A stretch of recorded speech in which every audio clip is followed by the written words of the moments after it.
to the problem of suffering, which I want to say up front is not much of a help if someone's actually suffering at the moment, right? So, I don't know if this time last week, if logical answers would have helped me watching my daughter in pain, but stuff to talk about when you're not actually suffering, because then that will help you when you actually get to that point. So these are not things to say to someone who's actually suffering at the moment, right? Which we've all probably have, right? You understand these wouldn't be good things to hear at the moment, maybe. So I'll just say it up front. So before we looked at the statement that atheists throw at Christians all the time when we say God created the world, they'll come back with who made God? And we looked at how we can answer that. But this one is another really common one, maybe even more common, right? How can your God exist if there's so much evil and suffering in the world, right? Or they'll ask it in several different ways, right? Does God exist and he just not want to help us? Kind of the same thing, right? Or does God exist but he just doesn't care about us? Or if God exists and he's all powerful, then he could just stop all the evil. Why doesn't he? Right? So they'll ask it in a bunch of different ways. Or is your God just super evil and likes to watch us suffer? So lots of ways they could ask that. But, so before I give my thoughts, any questions or any comments from you on what you think? How would you answer that? How can your God exist if there's so much evil and suffering in the world? I'd say I think a lot of atheists just assume that anything that's currently happening in the world, because God is all powerful, must be something he desired. That he wanted evil, that he created evil, rather than evil being a twisting of his good design. And so it's well, let's put that assumption away and accept that God is holy, holy, holy, right? He does not tempt men to evil, and therefore, because that's the thing, is ultimately it's let's look at ourselves. That's how evil came into the world. So kind of comparing evil to darkness. I mean, darkness can't exist without light, but darkness is the absence of light, so evil is the absence of. Okay. Any other? Any other answers? Well, it gives free choice, free will, to do evil or not to do evil. The other thing is, if you don't have a God that defines what evil is, where do you get your definition? Yeah. So the first thing we could say is really what we've done the last few weeks, right? Is that the fact that we're aware of objective evil is actually proof that God exists, right? What we spent our time on the last couple weeks. Okay. Where evil is only a problem if morality is objective, right? And there's an objective standard to what good is, right? And what we did the last few weeks. Okay. Yeah, something Frank Turek says a lot is basically you have to assume my worldview in order to even solve my worldview with that question, Right. Because if you're an atheist, so we can say yes, this is a problem for my worldview, Right. but you have to first admit that it's a bigger problem for yours. Then if you kind of preliminarily accept my worldview, then you can challenge it, but you can't until you do. Yeah, good. For people that I have encountered, there's been more suffering. Right. And it's always the people that I know. And they did believe in God, and it was children. Right. And that's where they said, no, a loving God would not allow that, so therefore there is no God. Right. So yeah, and when I put evil up here, I kind of include suffering in that too. So how about that? How about like someone suffering for weeks in the hospital and their little child, right? How? Well, in one case it was 3 years. Yeah, 3 years. For instance, the child was very young. Another, the child was born normal, had meningitis. This was before there was vaccine. Right. Permanent brain damage. Major. Right. Not his the dad said, a loving God would not allow that. There could be no God. Yeah. So how would we answer that?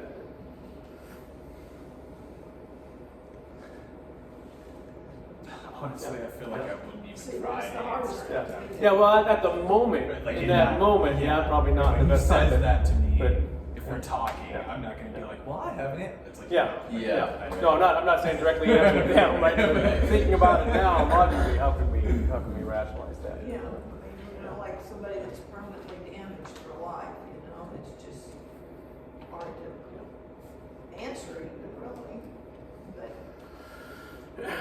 One thing that I've heard before, do you want to add something? No. Okay, is if they're saying, well, there is no God because of this, logically you can think, well, then what's the alternative? Is all we can say is, well, I guess that sucks. Sorry. Mhm. Right. I mean, is that really a better answer than there is no God? No. Yeah. I mean, So, but everything yeah. I'm getting was said was Yeah. basically, Yeah. I'm not willing to listen to you. Mhm. Yeah. Yeah. So this problem that's thrown at Christians all the time, actually everybody has to answer it, right? Especially and atheists don't have a good answer for it. It's just like, well, tough luck. You had bad luck. I guess. Sorry. Things are going to end soon, right? Like, that's about the only way they can answer it. So what were you going to? I was going to say, I mean, working in the hospital and Yeah. being around people, I've seen people in absolute agony every moment of their life. Yeah. And the truth is, God does allow that. Yeah. So we have to, I mean, it's not, how do you answer it? Well, because it exists. Right. Faith is, we hate God, but He loves us. In fact, right? Yeah. Name one person in the Bible that didn't suffer. Name one. I tried. I looked through it. Right? And can you? Even God's people, right? Even the chosen people suffer a lot. Right? Well, and one of the definitions Yeah. for suffering is just being passive. So we are acted on Yeah. instead of us Yeah. acting in order Right. to get. We are acted on. So every single person suffers because you suffer God's action on you, Right. and you have no control. We hate it. Yeah. I would say too that you don't have if you're an atheist, you don't believe in God, then there's no redemption of the suffering, right? There's no ultimate meaning to it. There's no working out of it. Right. It's all ultimately meaningless, and so that actually makes it, I would argue, even worse because Yeah. at least when the suffering ends, if you put your faith in the one who suffered for you, Right. then the suffering is going to be like stubbing your toe on a Lego. Right. So in the Christian worldview, with eternity in mind, the suffering is negligible. Mhm. Right. In fact, 10,000 years from now, will we even remember it? I don't know. Mhm. I have a problem Yeah. with personal patience Yeah. dealing with this. Yeah. All I want to say is, sit down and read your Bible. Yeah. Here's Yeah. what the Yeah. answers are. I spent a lot of time in the woods. So suffering and evil, right, is just an illusion, right? Unless there actually a God exists, there's an objective standard where we can see that there's something wrong with suffering, there's something wrong with evil, right? So the Bible actually explains and predicts that that's going to happen. Right? So anything left with that? Well, from the book, Yeah. theism has no neat and tidy answer to such degradation Right. or devastation. But one thing theism can do, which naturalism cannot, is tell you why it hurts so badly. For theism, evil really is a perversion. Right. Mhm. Right. And suffering is too. Yeah. Mhm. Okay, so another way that they can word the argument is, right, why doesn't God just keep it from happening, right? So it's going to happen, but he could just decide, okay, I don't want it to happen here, or I don't want children to suffer, but I'll let adults suffer, but I won't let the children suffer. So why doesn't he just stop it?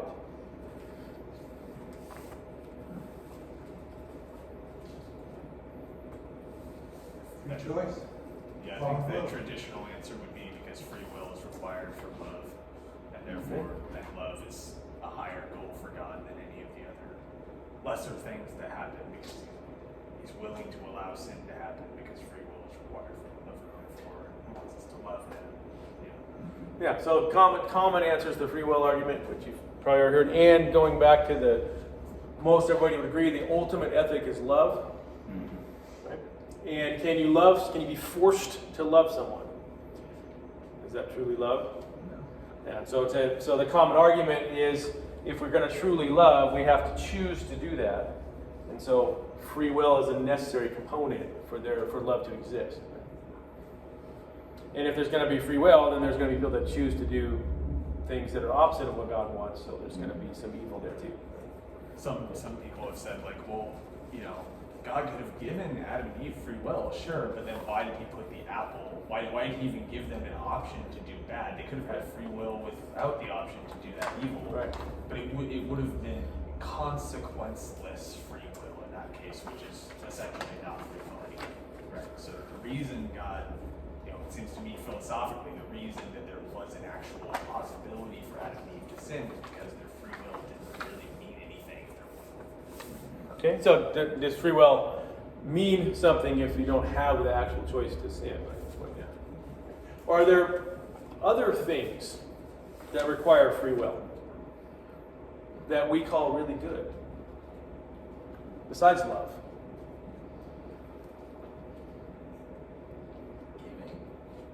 Yeah. Giving freely. How about just our rational minds? Mm-hmm. If God limited what we could think of, saying, oh, you can't think about bad things, so therefore you can't sin, right? Would we really have a rational mind? Right? So just a rational mind requires free will, does it not? Right. So there's other things besides love that if these things are going to exist, then there's going to be the choice to do evil, right? Okay. Art. Right? We think art is really beautiful, and we love art. Doesn't art require free will? Right? Can there be courage, which everybody thinks is awesome, right? We just talked about Bonhoeffer.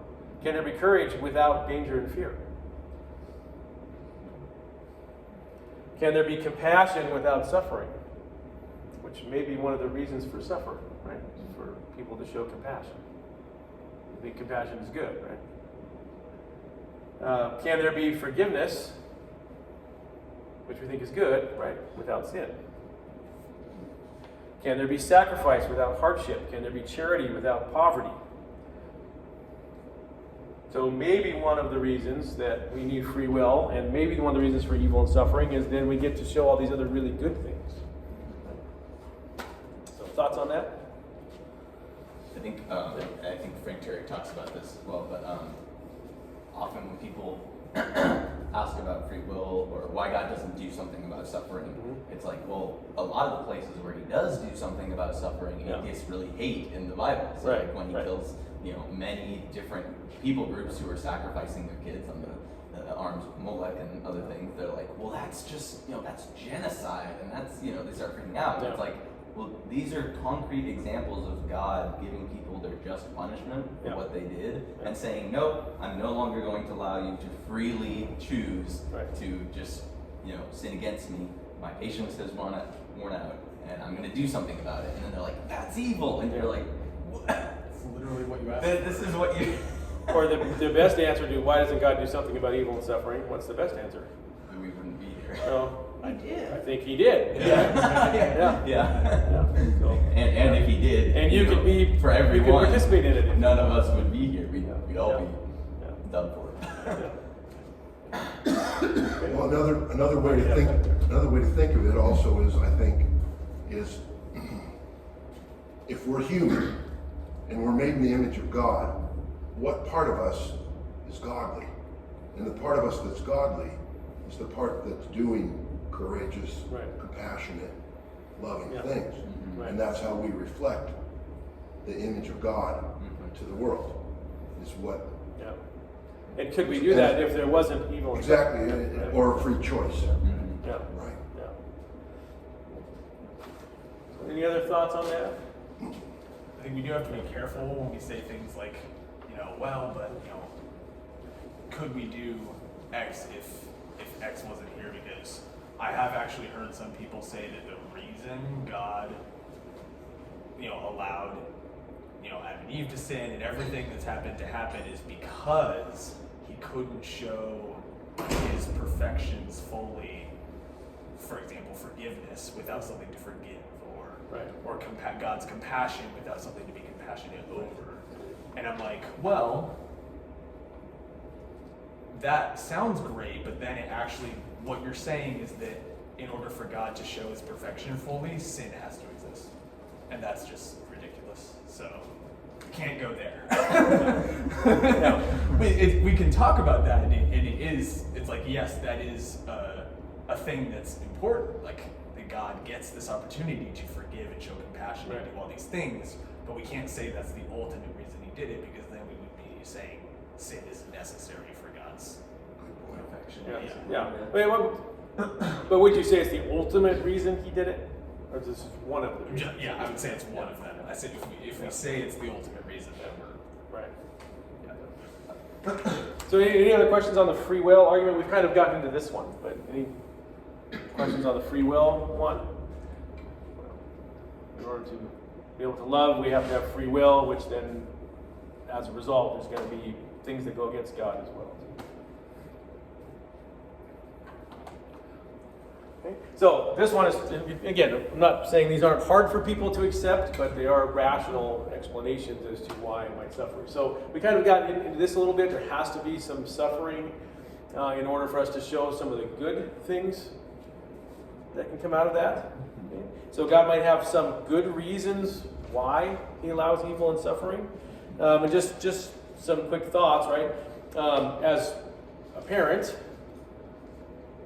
when your child goes through some suffering, like doing chores, doing homework, exercising, going to the doctor, going to the dentist, doesn't good always come out of that?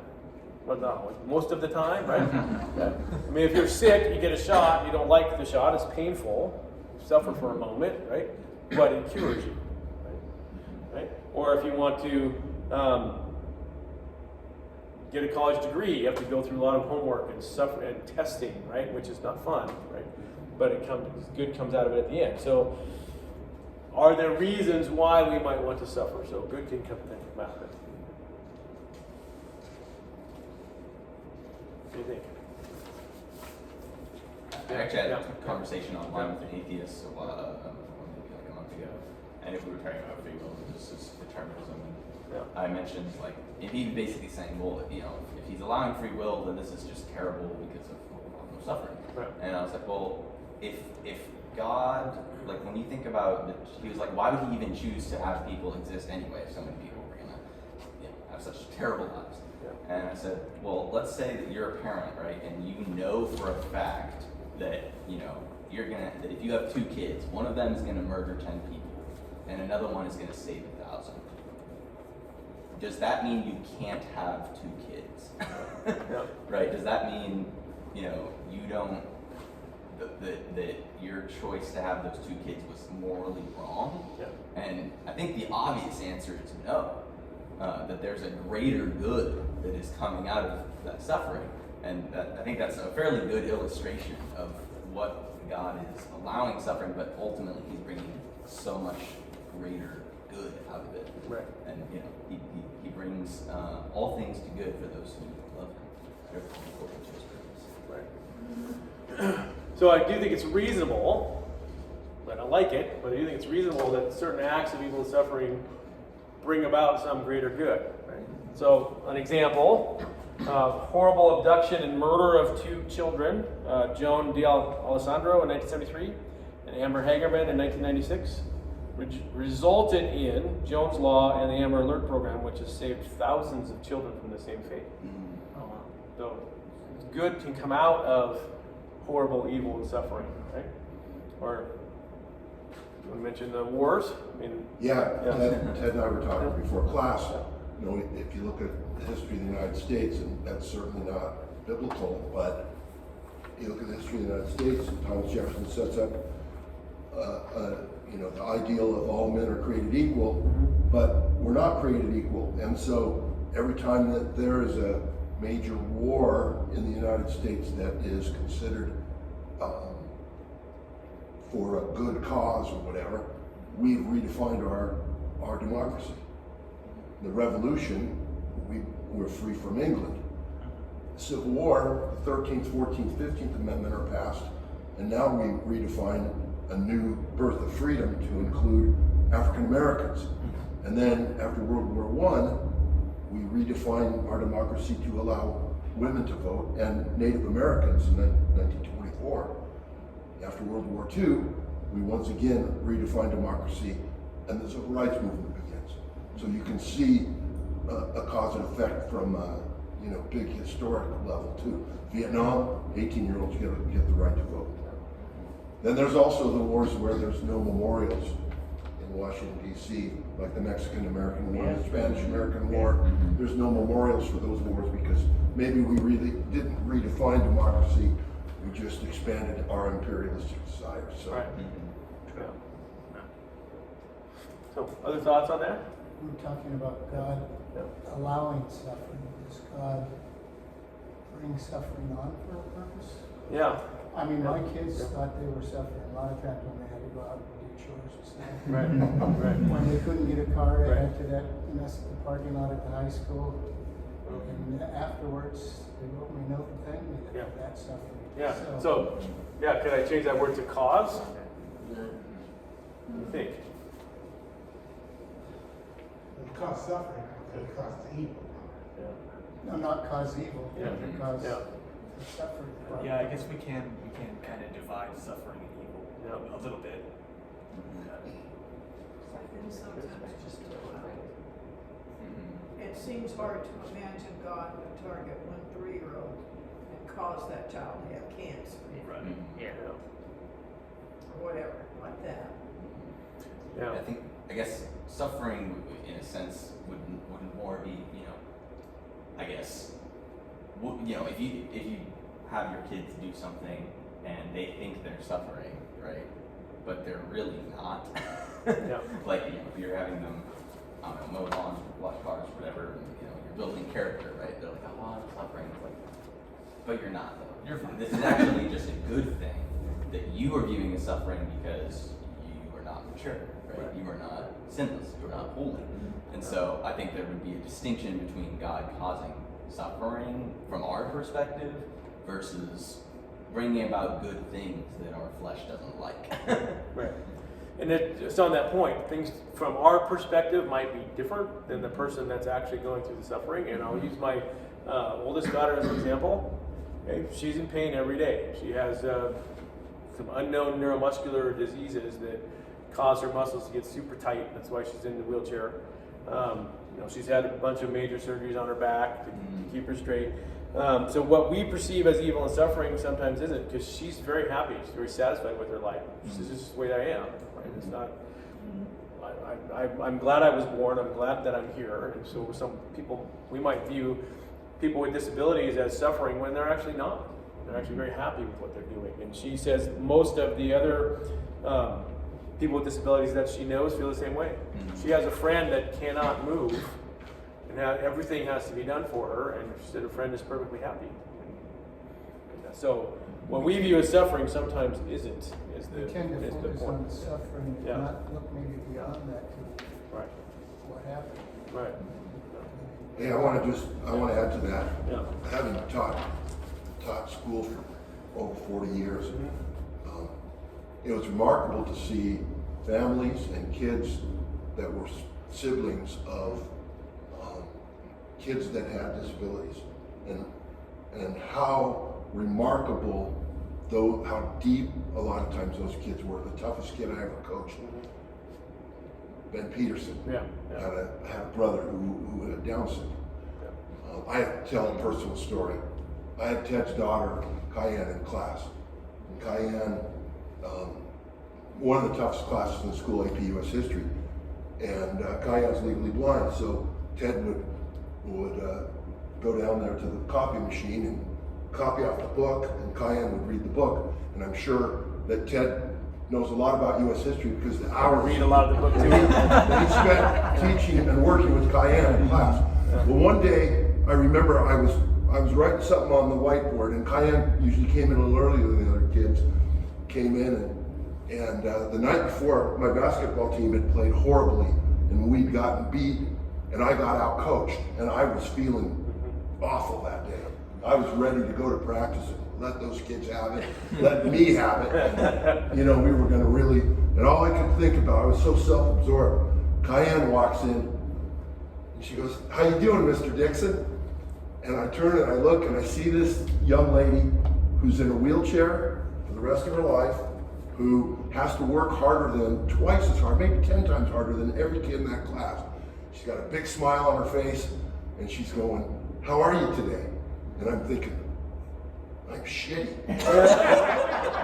But I turn to her and I'm like, you know what? And it changed my whole perspective right like that. And you know, there is suffering in the world. And sometimes we need to see it so that we can appreciate the blessings. Yeah, and just living with her every day, she gets sad sometimes that she can't do the things that people do, but she does not think of herself as suffering at all. So, yeah. So, yeah. Okay, any other thoughts on that? Again, I don't know if it's a question we can completely answer, but I mean, it does have a logical, rational answer. Right. So, but it might not be a satisfactory one, but it's reasonable. There's also, like, Yeah. in the Old Testament, there's a distinction between God causing the Hebrew, I don't know the exact Hebrew, but basically the Hebrew word for calamity versus the Hebrew word for evil. Yeah. So there's some translations of the Bible where there's a verse, I forget what book it's in, but there's a verse in the Old Testament where it literally translates it as saying, God creates evil. When really the word for evil is calamity. And calamity is like, say, an army takes over a city, right? That's calamity. But the evil were desires that those people had that brought them to do that. That's not from God. And God might set up some circumstances so certain things happen, and then we might put the label evil on it when it actually maybe wasn't. So, okay. So always that comes up with this is natural evils. So people might agree, oh yeah, okay, people are evil, people do evil things, we might suffer because of what people do because they're bad, but what about things like viruses and earthquakes? Why do we have to have those? Right? That can cause a lot of suffering. Thoughts on that? That does seem, it's definitely harder. But I mean, the obvious answer is because of the fall. You know, things are not as they were intended to be, right? But then you look at the fall, and I've heard some atheists say, well, but didn't God decide how the fall would affect things? And I'm like, well, actually, I don't see. I mean, I see there's, you know, God curses them with a couple things, but none of those things are the direct natural evils we see necessarily. And I actually don't know if the Bible answers that question.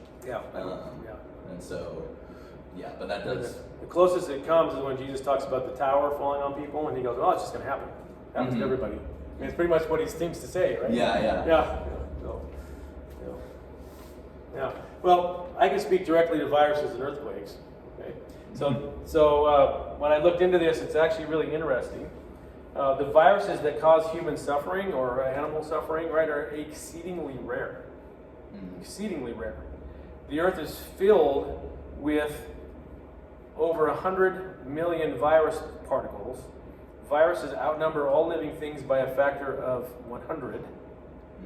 And it's estimated there's 10 to the 31 viruses on Earth. That's 10 million times more viruses than stars. So it's only an infinitesimal fraction of viruses that are associated with disease or suffering. Okay? Viruses are actually necessary to sustain the Earth's ecological balance. Okay? They help create niches for organisms to survive in.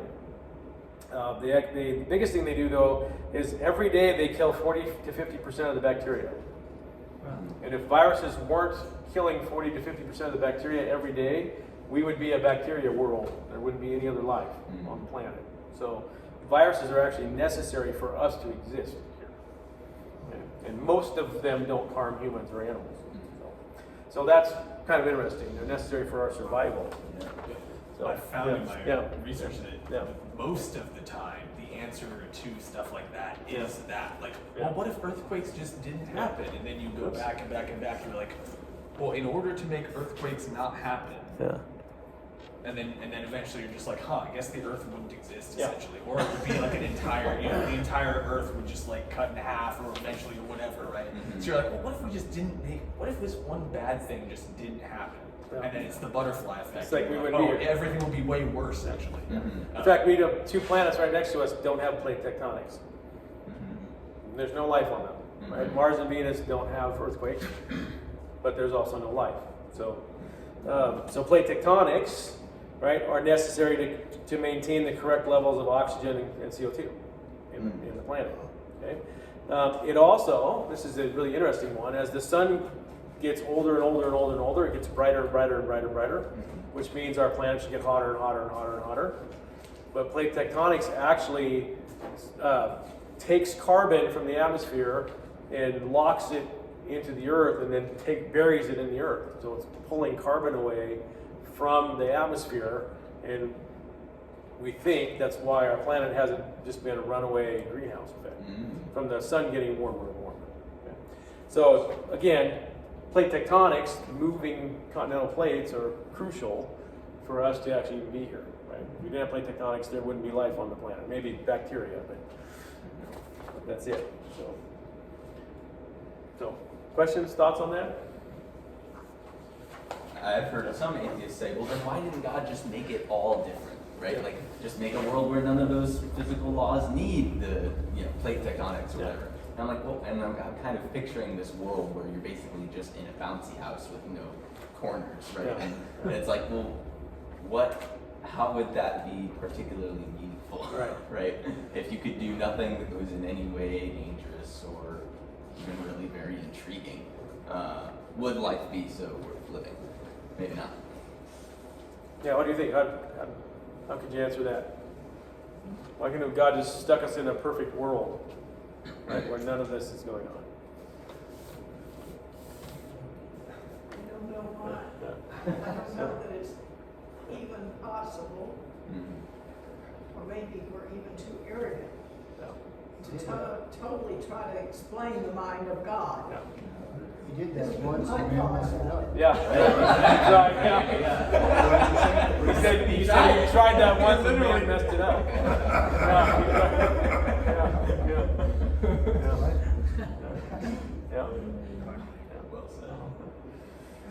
Yeah, the couple answers I've heard to that is, God has the ability to know every possible world that he could have created, right? And for some reason he chose this one as the best possible one to create. So there's some reason why these natural evils are here. There's some reason why people suffer, right? We just calamity. Why did the screen fall? See that gave you a chance to. Good example. Yes. So, we have to assume God created the best possible world to save the most number of people, right? In order to get rid of evil, right? So this is the best way that it's done. We might not totally understand it, but it's got to be the best way that it's done to finally get rid of evil and save the most number of people. Right? Other questions on that? Okay, I just want to mention that as I'm thinking about that, and we're thinking about like the different questions that are asked. Yeah. Just reference one of the things we read there for the week is the gymnastics that you have to go through to explain why the 20th century was the most, violent and there were the most lives lost in the history of the world, and it's the most secular century in the history of the world. And we can explain that because communism is actually a religion. Wait a minute, I thought it espoused atheism, but it's a religion. The gymnastics you have to go through, and that's oftentimes, once again, and you talked about this, or the book talked about it first or second week, it's a heart issue. Our minds can do all kinds of gymnastics to justify whatever position we want. And that kind of goes to this too. When there's a major earthquake, how come people in the United States and in England and in Germany, when there's major earthquakes, how come there's not thousands of people that are killed? But in third world countries with corrupt governments, when there's a major earthquake, thousands of people die? Why is that? And it goes to the heart issue, right? We build our buildings strong enough where it's not going to kill a bunch of people if there's an earthquake, right? But in third world countries with corrupt governments, they can't do that, right? So they're building lesser buildings, and so a bunch of people die. So it's, why are all these people dying? Well, maybe not because of the earthquake, maybe just because the government doesn't care about people.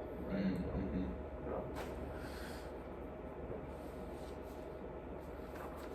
You know? Any other thoughts on that?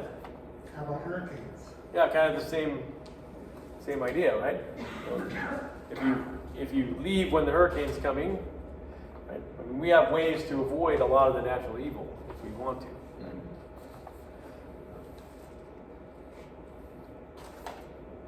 Okay, so last one, this already came up a little bit. What about the Old Testament? Isn't God evil in the Old Testament? He's killing people all the time, right? So, how do we answer that? We already kind of did a little bit.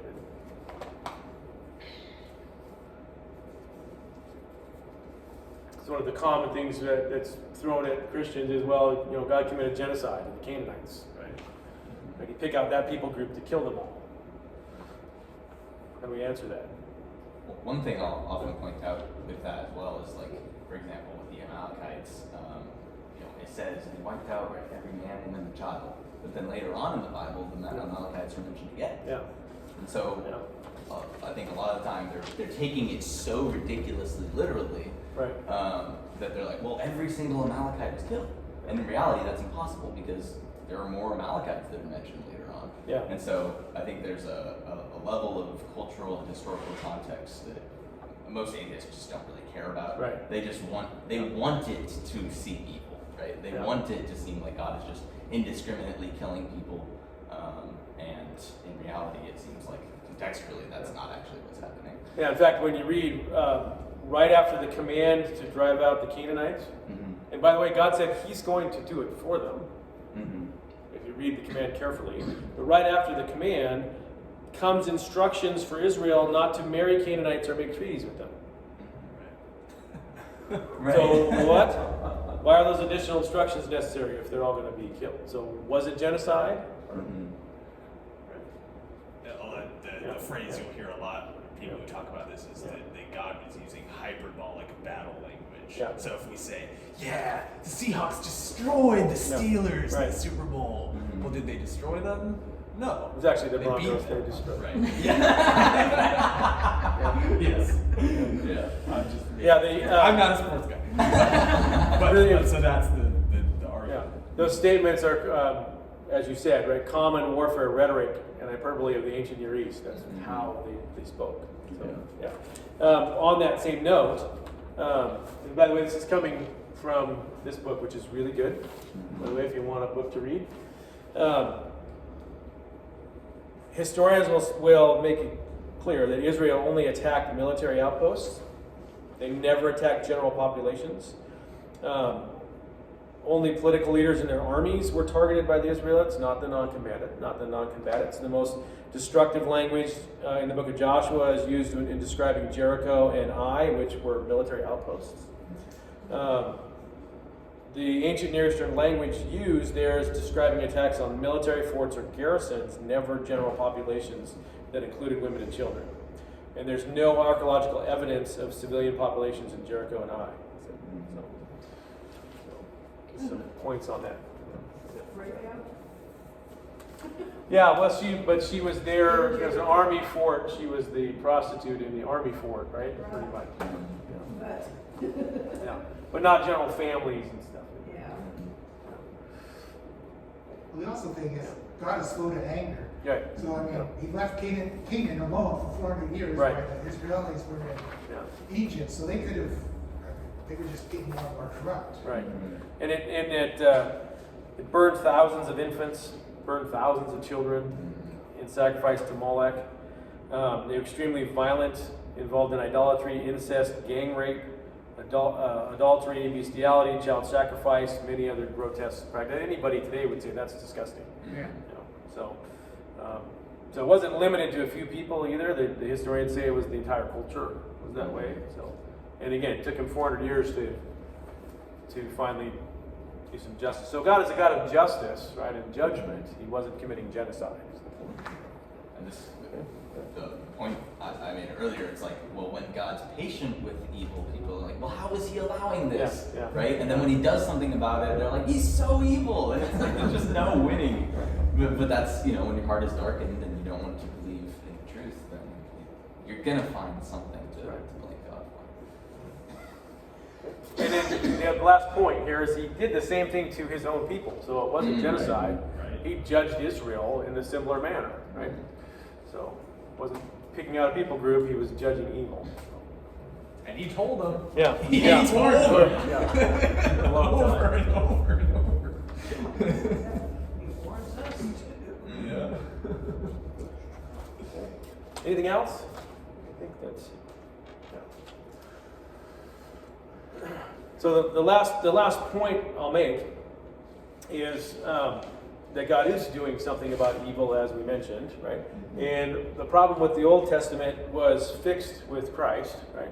And it's obvious that Christ repudiates violence, right? With everything that he taught.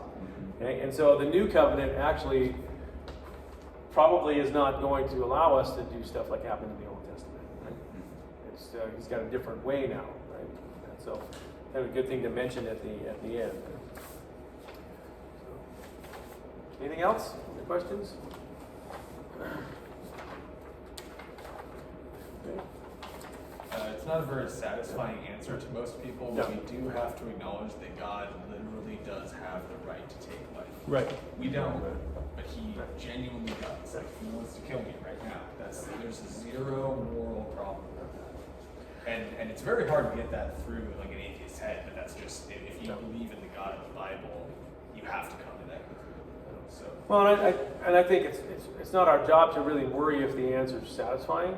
Our job is to worry if it's biblical and if it's logical and rational. I mean, that's all we can do, right? So, I think, and that's such a product of our world right here, our society, because, so much of our culture is based on Enlightenment ideas, Lockean notions of inalienable rights.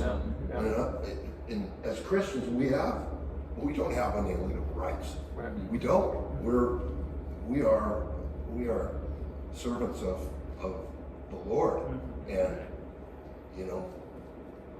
we don't have those rights that everybody assumes that we have, and that's it's a contradiction or a contrast between our life as a Christian and our life as citizens in this country. Okay. Any last comments? So how would you factor that into voting? If you've got something on the ballot.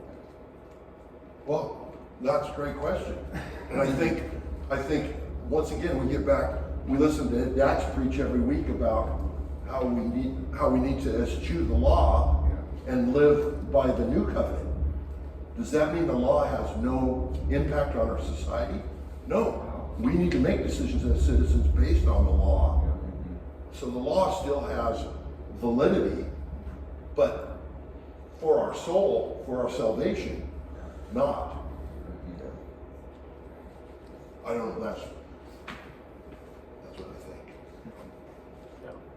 I think we take the law as wonderful guidelines on how we live, and how society should be. Right. Yeah. Okay, so we're still good with no class next week, and then come back to the first half of the last chapter, which is kind of the funnest arguments. They're not scientific. They're more looking at things surrounding the Bible and the life of Jesus. So pretty interesting. Okay. You may want to close us in prayer. Sure. Okay. Thank you. Lord God, thank you that you are good and that you are holy, holy, holy. We pray that those who don't see you and don't trust in you, that you would draw near to them, that you would help them see that there is purpose in suffering for those that love you, and that you bring all things to good for those that love you. And we thank you that you do that for us every day and every moment of our lives. And we're grateful that you're using us in your grand design to bring about good, despite the evil that us and our ancestors have brought into this world. So thank you.